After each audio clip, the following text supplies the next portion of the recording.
आसन्तु आज आमे ओडिशार मुख्यमंत्री श्रीजुक्त मोहन चरण माझी विषय किछि जानिबा।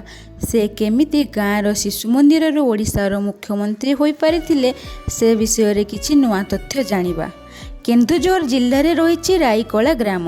एही ग्राम केन्दुझर सहर ठारू प्राय 30 किलोमीटर दूर रे अवस्थित। एठारे बसवास करुथबा लोकमानक मध्यरु अधिकांश आदिवासी संप्रदायर। बेसी भाग लोक चाषबास कर जीविका निर्वाह करती।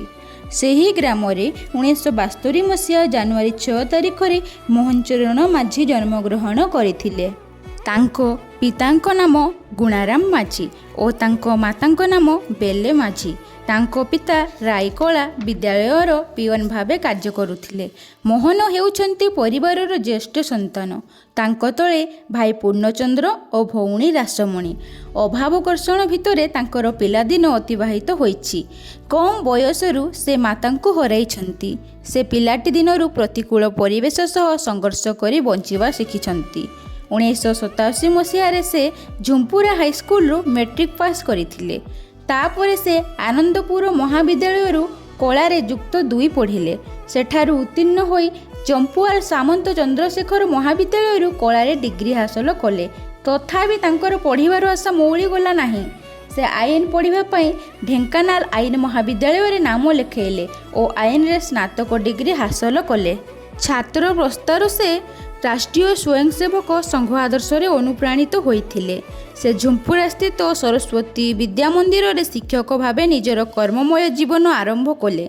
से थिले जणे छात्र वत्सल शिक्षक। पिला मानंकु आपणार मने करी सेमानंक मुखरे हस फुटेबा सहित सेमानंकु मनीष करी गढ़ी तोलिबाकु से आगबर होइथिले। से जणे शांत सरल निरहंकारी मनीष थिले। हेले आचार्य रूपे से बेसी दिन कार्य करि पारिले नाही। लोकमानंकु प्रत्येक भावे सेवा साहाय्य सहयोग जोगै देबा पई से राजनीति करिबाकु मन बळेले। राजनैतिक जीवनर प्रथम पर्याय रे से 1997 मसीह राईकला ग्राम पंचायतर सरपंच भावे निर्वाचित हेले। सरपंच भावे से ग्राम पंचायतर सर्वांगीन विकास पई आगे आसिले। राईकला पंचायतर लोकमानंक अभाव असुविधा को विचार को नहीं स्वच्छ निरपेक्ष भाव में बहु जनहितकर कार्य कले। 2000 मसीह ओडिशार विधानसभा निर्वाचन रे बीजेपी बीजेडी मेंट होई लड़िबाकु स्थिर हैला। केन्दुझर संरक्षित विधानसभा आसनरु तांको मेंट सरकार पई बीजेपी दलर विधायक प्रार्थी भावे चयन करागला। से सरपंच पद त्याग करी विधायक भावे निर्वाचन लढ़िले। प्रथम सुजोग रे से विधायक भावे निर्वाचित मध्य हेले। एही विजय तांको मनरे आनंद खेळेबा सहित राजनीति क्षेत्र रे लोकंकर सेवा करिबाकु आत्मबल वृद्धि करिथिला। से निज विधानसभा क्षेत्रर उन्नति पई दिन राति लागि पड़िले। तांकर कार्यदक्षता सचोटता रकठक वक्तव्य पई से समस्तंकर आपणार बनिगले। 2004 मसीहा विधानसभा निर्वाचन रे से पुणी केन्दुझर विधानसभा क्षेत्रर विधायक भावे निर्वाचित हेले। से नवीन बाबू को नेतृत्व रे परिचालित मेंट सरकार रे 2005 रु 2009 मसीहा पर्यंत उपमुख्य सचेतक भावे कार्य करिसंती। 2004 मसीह से डाक्तर प्रियंका मारांडी को विवाह करथिले। प्रियंका हेउचंती मयूरभंजर विषयी ब्लॉकर कादुआणी ग्राम रे दिव्यंगत शिक्षक दयानिधि मारांडी और रायमणि मारांडी को द्वितीय कन्या। से पुरी रे थिबा गोपबंधु आयुर्वेद महाविद्यालय रे डाक्तरी शिक्षा ग्रहण करी डाक्तराणी भावे कार्य करुचंती। 2009 और 2014 रे अनुष्ठित विधानसभा निर्वाचन रे से बीजेपी प्रार्थी भावे निर्वाचन लड़िथिले भी लगातार 2 थर जाक से पराजय वरण करथिले। मात्र 2019 मसीह रे से केन्दुझर आसनर विधायक भावे निर्वाचित हेले।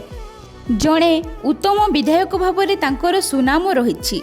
विधानसभा भितरे और बाहर विभिन्न प्रसंग रे उपयुक्त समालोचना करी सरकार को से काठगोड़ा छिड़ा करुथिले। जनसाधारण निकट में चर्चित होई पारिथिले। तांकर सेवा मनोवृत्ति और युक्तिसंगत आलोचना तांको राजनीतिर एक परिपक्व व्यक्तित्व भावे परिचित कराई पाइछि। से विभिन्न समय रे खनि दुर्नीति शिक्षा स्वास्थ्य पानीय जल गमनागमन को नहीं रही समस्या संपर्क में अकाट्य युक्ति विधानसभा उपस्थापित करिसंती।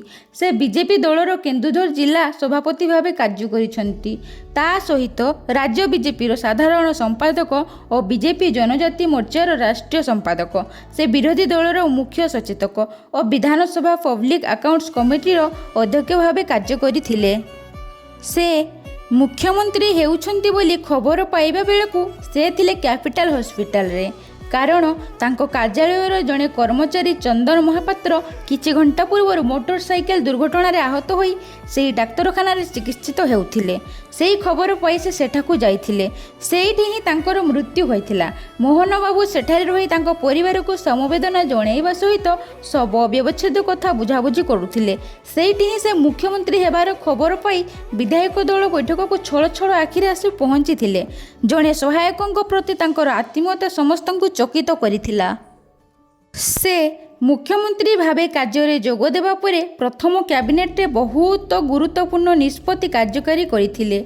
निर्वाचन समय रे देइथिबा प्रतिश्रुति पालन करने से गुरुत्व देइथिले। किछि वर्ष तळु पुरी जगन्नाथ मंदिर रे मुख्य द्वार को बाद दे अन्य द्वार बंद थिबारु भक्त और श्रद्धालु माने दियो दर्शन रे असुविधार सम्मुखीन हेउथिले। सेही असुविधा दूर करिबा पई से चारि दिग खोलिबाकू निष्पत्ति नेइथिले। ता सहित श्रीमंदिर विकास पाई कर्पस पांठी व्यवस्था करने को प्रतिश्रुति देइथिले। राज्य रे थिबा अणकुशली अर्धकुशली उच्चकुशली श्रमिकों सर्वनिम्न मजूरी संशोधन कर वृद्धि करथिले। कृषक भाई भौणी मानक हित पाई समृद्ध कृषक नीति आनिबा सहित धानर सर्वनिम्न सहायक मूल्य क्विंटाल पिछा 3100 टंका को वृद्धि और आगामी 100 दिन भितर सुभद्रा योजना रे महिला को 5 वर्ष रे 50,000 टंकार भाउचर देवाकू से घोषणा करथिले। से अति साधारण परिवार आसी राज्य राजनीतिर शीर्ष रे पहुंची पारिथिले। से अनुभव करथिले साधारण मनुष्यर दुख दुर्दशा। तेणु दायित्व नेबार प्रथम दिनरू ही लोकमानक सहित मिसी सेमानकर गुहारी शुणुथिले। लोकमाने अति पाखरु तांको प्रिय नेता को पाई निजर मन कथा खोली कहि पारुथिले।